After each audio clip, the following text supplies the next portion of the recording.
The U.S. intelligence concluded that you orchestrated the brutal murder of a journalist. 9/11 families are furious that you are here in the Oval Office. Why should Americans trust you? And the same to you, Mr. President. Now, who are you with? I'm with ABC News, sir. You're with who? ABC News, sir. Fake news. I get it. Saudi Arabia, of course, not a bastion of human rights over there, but there's no choice but to deal with them. And by the way, every single president has had to deal with Saudi Arabia. So would you rather have presidents who deal with Saudi Arabia and are subservient, or presidents who will have a meeting with leaders of Saudi Arabia and actually pressure them into investing in the United States? President Trump met, of course, with one of the benefactors of this show, Mohammed bin Salman. But yes. Here's something that, think of this as a through line. Remember when President Trump was running for office the first time, and then we had the results, but they still tried to use this talking point the second time. And I think that's a big reason people don't trust the media. They would always say, well, Donald Trump, we're going to be disrespected. We're going to be a laughingstock on the world stage. Yeah. Then we saw what happened with President Trump first term. Then we had Biden. And they still say, if you re-elect Trump, well, you want to be a laughingstock again?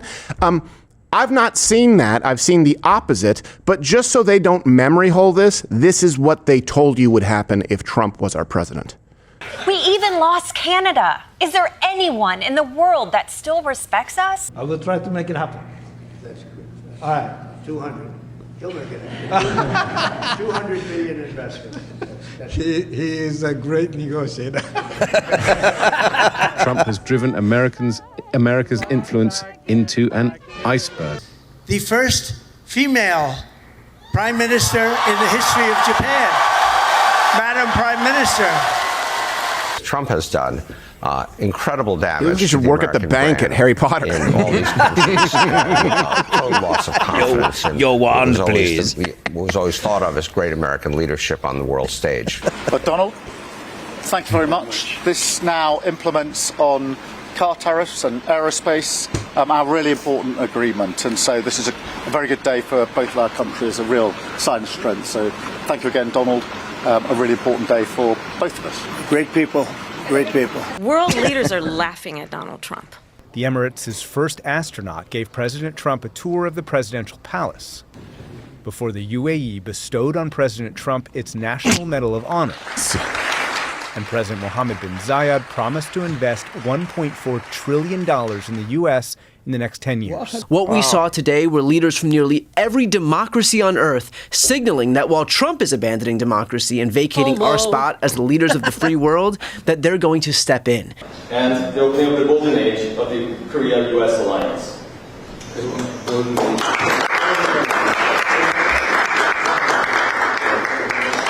And just think about this for a second. Let's assume what the left is saying. Let's assume it's true. On which side would you rather be? The one that Japan allies itself with and invests in, or Canada? You want to side with Canada bemoaning the United States? Canada is irrelevant. It's basically a communist pit these days. It's an awful place. And I can say that because I lived there for a long time. So that's even assuming what they're saying is true. And that brings us to Saudi Arabia. Look, I get it. Saudi Arabia, of course, not a bastion of human rights over there, but there's no choice but to deal with them. And by the way, every single president has had to deal with Saudi Arabia. So would you rather have presidents who deal with Saudi Arabia and are subservient, or presidents who will have a meeting with leaders of Saudi Arabia and actually pressure them into investing in the United States? You have to deal with them anyway. You can't just not meet with anybody. So when you see the left melting down about Saudi Arabia saying Donald Trump is supporting terrorism or whatever it is that they're saying, remember how Barack Obama dealt with the Saudis much sooner after 9/11. No ha acudido a esta cita. Están viendo ahí al presidente Obama saludando a la familia real saudí. También veían en esas imágenes al presidente del gobierno español. Yeah, I don't have a problem meeting with Saudi royalty. I have a problem with bowing. The president of the United States bowing. Yeah. That's us bowing. They didn't even expect it. They were just like, oh, okay, I guess he's bowing now. All right, cool. So bow back? Of course not. Yeah, I mean, that's what Barack Obama did. Donald Trump welcomed the Saudi prince, and again, benefactor to Loud with Crowder, Mohammed bin Salman. White House, it was eventful. Mr. President, is it appropriate, Mr. President, for your family to be doing business in Saudi Arabia while you're president? Is that a conflict of interest? And Your Royal Highness, the U.S. intelligence concluded that you orchestrated the brutal murder of a journalist. 9/11 families are furious that you are here in the Oval Office. Why should Americans trust you? And the same to you, Mr. President. Now, who are you with? I'm with ABC News, sir. You're with who? ABC News, sir. Fake news. ABC fake news. One of the worst in the business. But I'll answer your question. As far as this gentleman is concerned, he's done a phenomenal job. You're mentioning somebody that was extremely controversial. A lot of people didn't like that gentleman that you're talking about. Whether you like him or didn't like him, things happen. But he knew nothing about it. And we can leave it at that. You don't have to embarrass our guest by asking a question like that. Yeah, he was tough on her. He was one step away from Mike Tysoning her. Put it like that you can win this fight? Are you talking out of turn? No, I think we're all talking together. I normally don't do interviews with women unless I fornicate with them. So you shouldn't talk anymore. Unless you want to.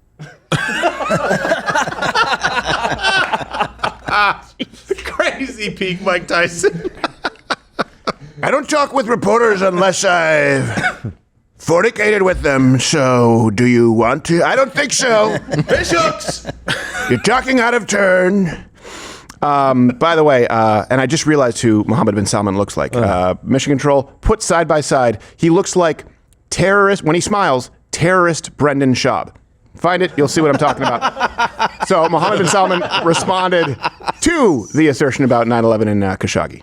I feel painful about, the families of 9/11 in America, but, we have to focus on reality. Reality based on CIA documents and based on a lot of documents that Osama bin Laden used Saudi people in that event for one main purpose, is to destroy this relation, to destroy the American-Saudi relation. That's the purpose of 9/11.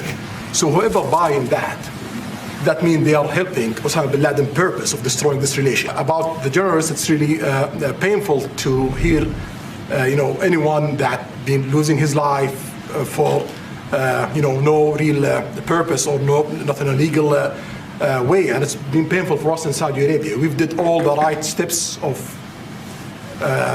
investigation, etc. in Saudi Arabia, and we've improved our system to be sure that nothing happened like that, and it's painful and it's a huge mistake, and we are doing our best that this doesn't happen again. And that may or may not be true, just to be clear. Saudi nationals, or at least some people with government associations, connections, did aid with the hijackers. The 9/11 Commission said there was no direct involvement from the Saudi government, and it's very likely that he knew about what happened with Khashoggi. That being said, again, are we applying this equally? I don't know if you know this, because this also happened with George W. Bush and Michael Moore, and look at Saudi Arabia, look who he's talking with here, and now they're trying to do it with Donald Trump.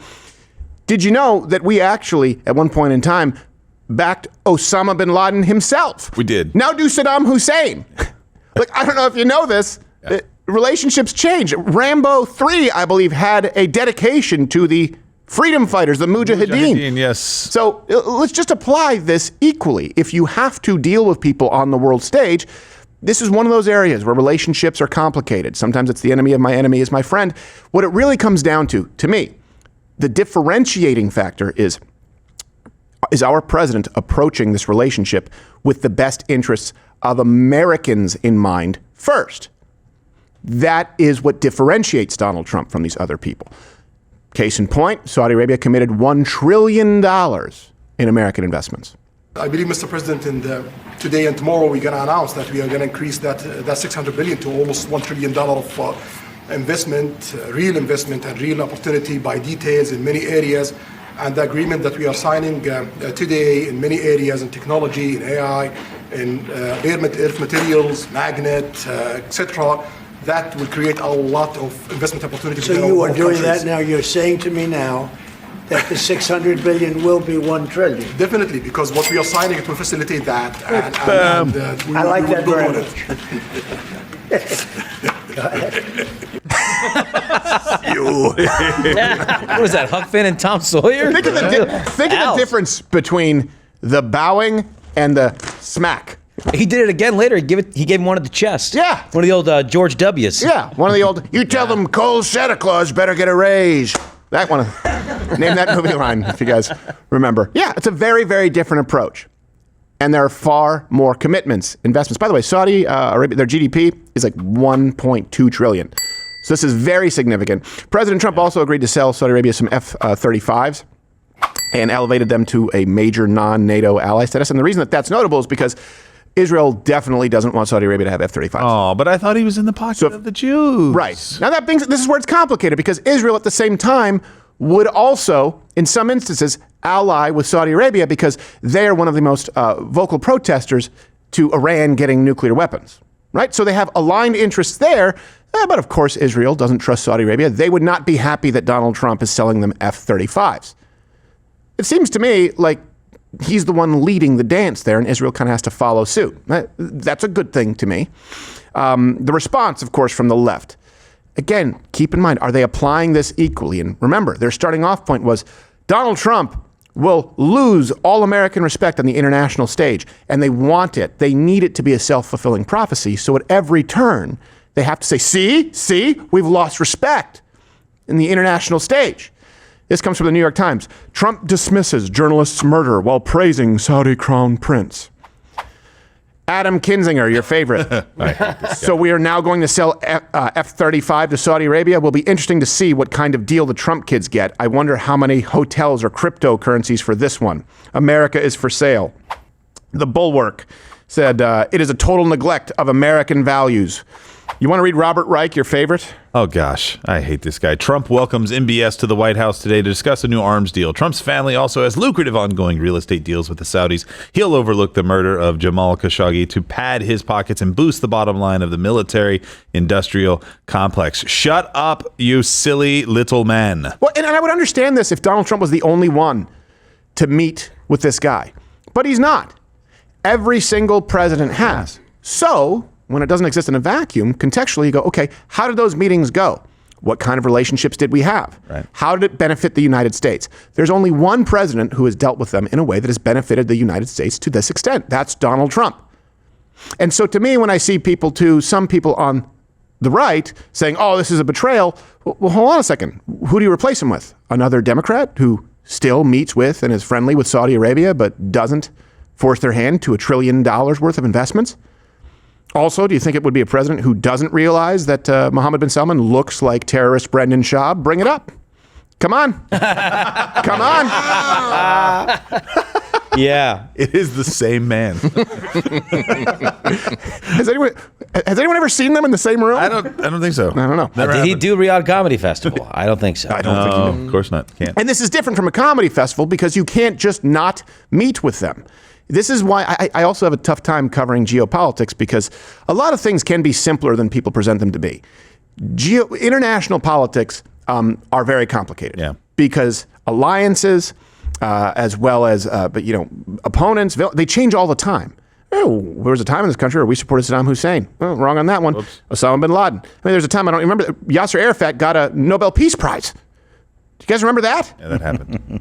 And right now he's meeting with the same guy, the same position, royalty that every president has. How many other people or other presidents got them to commit to $1 trillion worth of investments in the United States? So is Saudi Arabia an ally?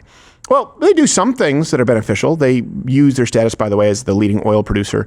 OPEC, they're the leader there to stabilize global energy prices. Like in April, Trump got them to pump more oil to lower prices. That's why you have lower gas prices. And I know we should be weaning ourselves off of foreign energy, but because of previous administrations and because of policy for a long time, we're not there yet. So it's good to have people who can make sure that the American citizens aren't left holding the bag. Again, he's negotiating on behalf of you, having to fuel your car, going to work.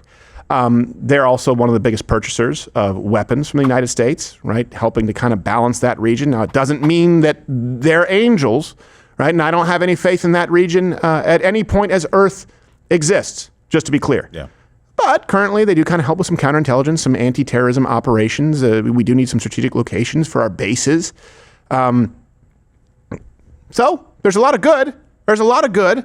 This was better than the way any other president dealt with Saudi Arabia, and the left cannot ever acknowledge any wins It's just not a thing. So I would ask you, how would you like to see this relationship move forward? And are you happy about the investments coming from Saudi Arabia?